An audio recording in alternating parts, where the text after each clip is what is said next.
بسم الله الرحمن الرحيم.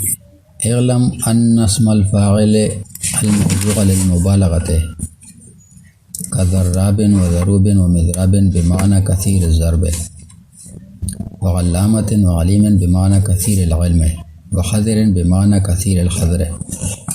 دا سبق में पारिन वेला तरकीब ये होते हो नन में तरकीबों को इधर सबक युजल खुलासा था वो जोन सी है चे पेशा चे اسم فاعل هغه چې موضوع شو ده ایشا شو ده د پوره د مبالغه په عمل شه دای د اسم فاعل غونډه دا چا نه ده د مبالغه د پوره د عام اسم فاعل نه ده د مبالغه د پوره نه ده په عمل شه د اسم فاعل د مبالغه صيغه اده عام اسم فاعل غونډه ده. اگر که لفظی مشابهت یہ د فعل سره زائل شو ده، لفظی مشابهت یہ د فعل سره زائل شو ده، ختم شو ده، خو لیکن علماء د نحو هغه زیادت ته معنا چې په معنا د فاعلیت سے زیادت شای هغه معنی قائم مقام ګرځولې دو د هغه شی چې هغه زائل شو ده د مشابهت ته وجنه، یعنی د فعل سره د مشابهت زوال چې دا د اخ کمایې په زیادت معنا پیرا کړه ده، نو په دا وجه دی صيغه د مبالغه د عام اسم فاعل سره په عمل شه سم بللې دو. اعلم فعل امر حاضر معروف، انت ضمیر مستتر غیر فاعل، ان الاسم الفاعل، ان حرف مشابه بالفعل، اسم الفاعل مضاف مضاف الیه دا موصوف،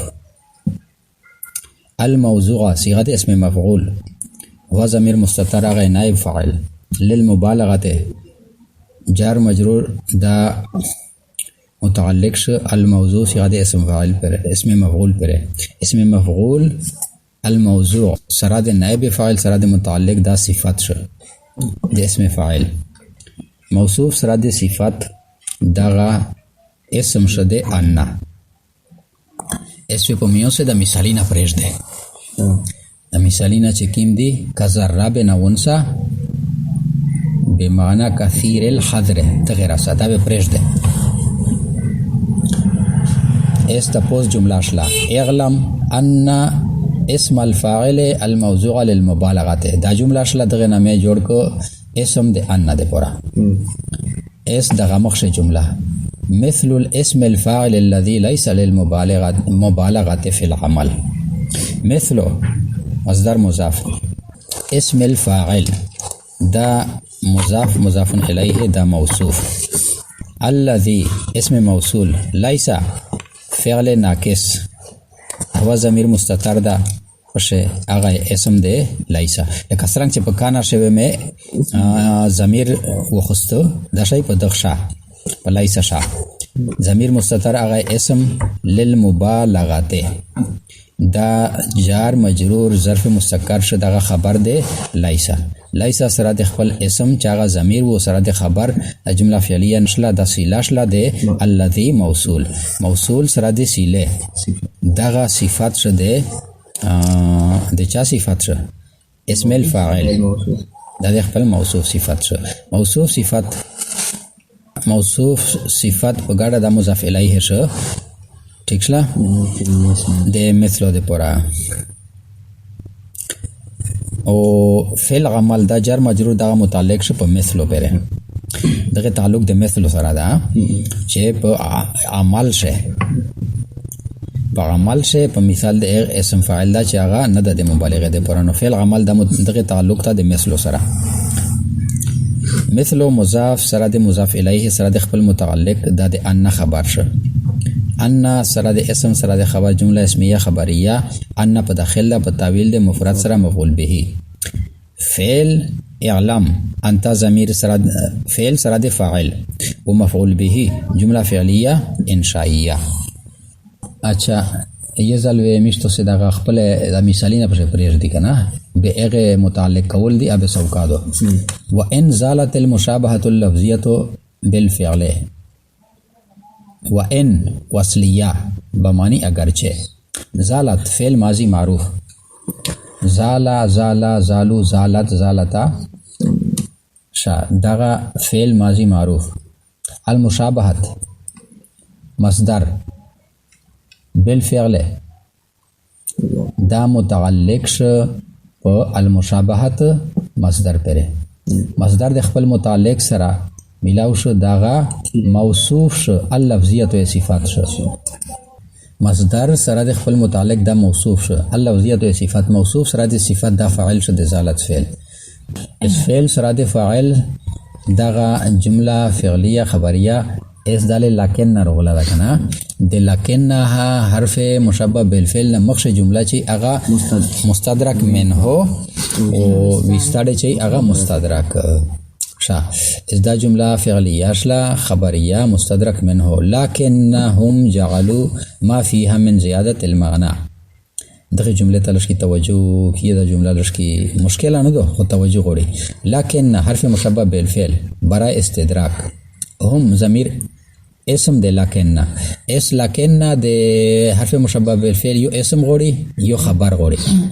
اسم یې جوړ شو اس د باقی چې سمره جمله دو دغه د خبر د لکن نه جوړيږي.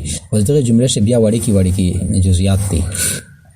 جعلوا فعل اچھا وہ هم ضمیر رجع چاہتا دا لیکن دی ګرځوله دا علماء د نحو یعنی نحات. جعلوا فعل ضمیر یہ فاعل چې راجع دا اسم دے لیکن نہ طرف تا شا. ما اسم موصول فیها داغا جر مجرور ظرف مستقر شو تغذی شوی وقع فعل ماضی مشتو سے مقدر ہوتا اخلی. بیا وقع فعل مقدر سراد ضمیر و سراد خپل متعلق دا جمله فعلیه وشي و دغه وسیله شي د ما موصول. ٹھیک شلا. اسم موصول شو فيها دا وسیله شلا من زیادت المعنى دا من بیانیه ده یعنی هغه څه چې په هغه صيغه د مبالغه شه دی د زیادت معنا ځخه زمن بیانیه شه. من بیانیه من او جاری عملیه کوي کنه. من جاره بیانیه دا د موصوله د بیان د پورا ده. از د تعلق یا د موصول سره ده کنه. د موصول سره دوا شایونه رول یو فیها سیلا و یو دا من دا جار مجرور د متعلق شي. من جاره بیانیه زیادت المعنى مضاف مضاف الیه دا مجرور د من جار. اسم موصول ما و سره د سیله وقع فيها من زیادت المعنى دغه بیان. موصول سره د سیله سره د بیان دغه شم مفعول اول. اس د باقی جمله چې دو قائما مقام ما زال من المشابهه اللفظيه دا ټوله جمله دغه نوې مفعول ثانی ته جوړای او دغه شی اس بیالش کی تفصیل لا. قائما صيغه د اسم فاعل هو ضمیر مستتر دا غیر فاعل. مقام مضاف ما موصول دغه شی بیا موصول سره سیلا یادو و بیان یاده من المشابهه اللفظيه. ما موصوله زالا فعل ماضی اس آغا مخشش میں سیلاش میں یغوتا یستلی و فعل میں وقعا میں مقدر تو یست دوزش فعل خپل شتا. زالا فعل ماضی هو ضمیر مستتر ده اغای فاعل. فعل فاعل دا په ګډه جمله فعلیه خبریه شله دغه سیلا شله. ماته می سیلا جوړ کړه. من المشابهه من جاره بیانیه المشابهه اللفظیه موصوف صفت دا مجرور د من جار. اسم موصول ما سره د سیله او سره د بیان دا په ګډه مضاف الیه شو د مقام د پورا. مقام مضاف سره د مضاف الیه دغه اس قائمن د پورا. قائمن صيغه د اسم فاعل د پورا ترایشه مفعول خدا خو کی مفعول جوړیږي به کلهو کمغهو کفیه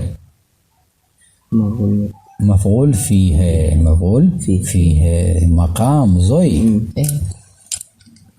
قائمان ویلوړ دا مقام قائم مقام ویلوړ په زوی چې د بل څه په زوی وی لوړ وي اس دغه زوی مراد ده ځنه کنه زوی مکان د ظرف ته او ظرف مفعول فيه وي شا دغه ش مفعول فيه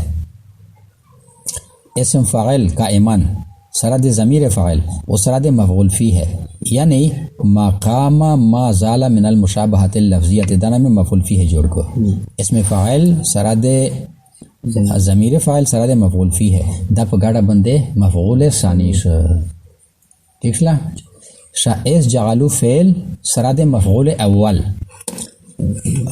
مفعول اول یو ما وقع فيها من زیادة المعنى مفعول ثانی سره د مفعول ثانی چې هغه دا قائما مقام ما زال من المشابهه اللفظيه جعلوا فعل سره د ضمیر فاعل سره د دواړه مفعولین دا جمله فعلیه خبریه خبر شو د لکن سره د اسم سره د خبر جمله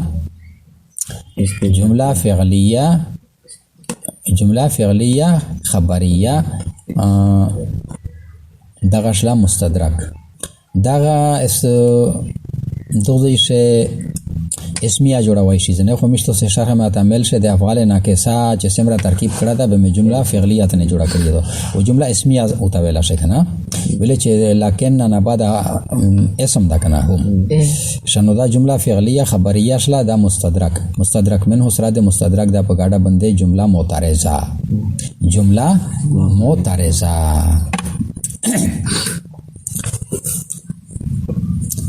دا وان زالت المشابهه اللفظيه بالفعل دا ټوله جمله چې کیماته دا جمله معترضه شله اصلي کوچکای د سبق دغه ان الاسم الفاعل الموضوع للمبالغه مثل اسم الفاعل الذي ليس للمبالغه في العمل اصلي شی دغه اصلي جمله دغه جمله معترضه روله